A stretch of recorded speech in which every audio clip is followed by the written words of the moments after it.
مساء الخير عليكم. مستجدات مهاجم الجزائري يسري بوزوق واللي سيصطدم رسميا مع فريق الرجاء الرياضي بعد ما حصل على حكم من الاتحاد الدولي لكرة القدم.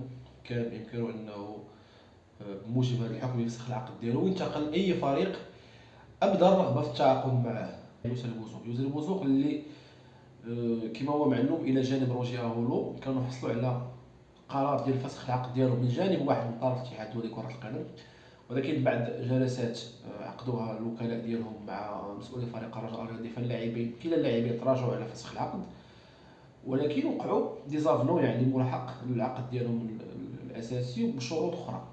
من بين اهم الشروط اللي وقعها ولا اللي فرضها الوكيل ديال يسري بوزوق على نادي الرجاء الرياضي هو انه يتزادوا في الراتب السنوي ديالو، الشيء اللي وافقوا عليه مسؤولي فريق الرجاء الرياضي، اضافه على انه لزمهم انهم يؤديوا مبلغ مالي معين في اليوم الموالي ديال الاجتماع اللي جمعهم، والشيء اللي التزموا به مسؤولي فريق الرجاء الرياضي ايضا.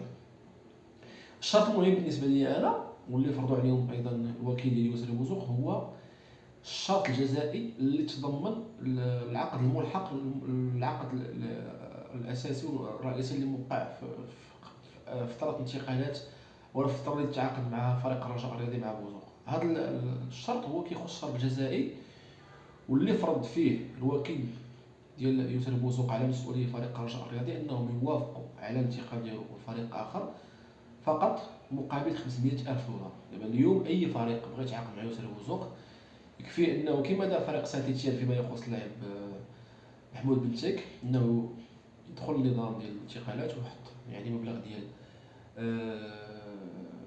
500 الف دولار، وبالتالي غيكون بامكانه انه يستافد من اللاعب يسري بوزوق دون انه يرجع مسؤولي فريق الرجاء الرياضي ولا يفتح معهم باب المفاوضات. فهذه هي اهم المستجدات المتعلقه يعني كما قلت لا ملف بولي سامبو او لا ملف جزائري يسري بوزوق. ما تنساوش تشاركوا المحتوى مع الاصدقاء ديالكم، تفعلوا خاصيه الاعجاب بالصفحه وتخلوا لنا شي تعليق اللي يكون مشجع، وان شاء الله يعني نتواصل معكم عما قريب. تحياتي.